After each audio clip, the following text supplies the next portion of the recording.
ఇచ్చిన ఆస్తిలో 100 కోట్ల రాజభవనం పెట్టాడని అని ఇంకొకటి.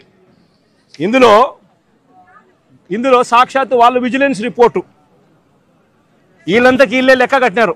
ఏమని?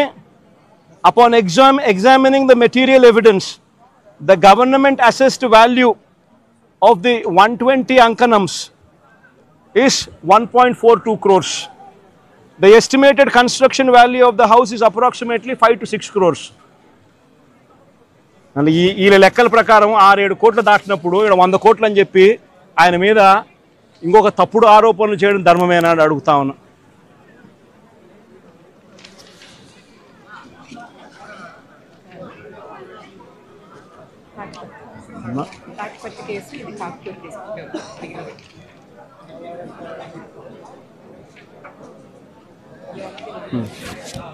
ఇలాంటి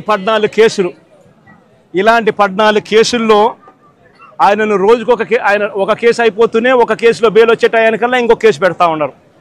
పెట్టి మళ్ళా స్టార్టు, మళ్ళీ ఆ కేసులో బెయిల్ వచ్చే టయానికి మళ్ళీ ఇంకొక కేసు. ఈ మాదిరిగా దారుణంగా రాష్ట్ర ప్రభుత్వంలో కేసులు ఎదుర్కొంటా ఉన్న వాళ్ళు ఎంతమందో తెలుసా? ఈరోజు ఈ రాష్ట్రంలో ఆశ్చర్యం కలిగించే విషయం ఏమిటంటే, ఈరోజు రాష్ట్రంలో ప్రతి ఒక్కరికి కళ్ళ ఎదుటే కనిపిస్తూ ఉంది ఈ రాష్ట్రంలో కరప్షన్ ఎంత జరుగుతూ ఉంది అని. విచ్చలవిడిగా కరప్షన్ ఏ స్థాయిలో జరుగుతూ ఉందని రాష్ట్రంలో ప్రతి ఒక్కరికి కూడా కళ్ళ ఎదుటే కనిపిస్తూ ఉంది. ఈరోజు రాష్ట్రంలో లిక్కర్ మాఫియా చేశారు.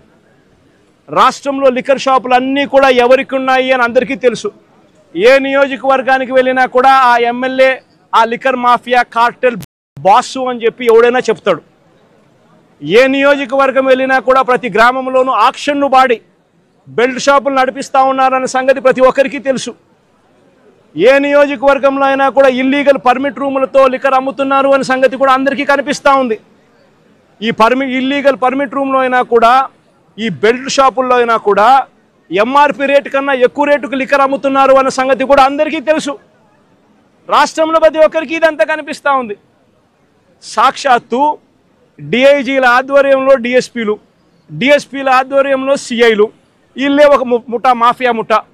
వీళ్ళే డబ్బులు కలెక్ట్ చేస్తారు, వీళ్ళే అలా అమ్మనిస్తారు, అలా అమ్మిన దానికి వీళ్ళే డబ్బులు తీసుకుంటారు, వీళ్ళే ఎమ్మెల్యేలకు డబ్బులు ఇస్తూ ఉన్నారు. చివరికి ఎమ్మెల్యేలకింత, చంద్రబాబుకింత, మధ్యలో పోలీసులకింత అని ఏకంగా పోలీస్ మాఫియా నడుపుతూ ఉన్నారు డిఐజీల ఆధ్వర్యంలో చంద్రబాబు నాయుడు గారు ఆంధ్ర రాష్ట్రంలో ఏ నియోజకవర్గంలో తీసుకున్నా కూడా అక్కడ ఇసుక అన్నది యథేచ్ఛగా దోపిడీ జరుగుతూ ఉంది. మిషన్లు పెట్టి కొట్టేస్తూ ఉన్నారు.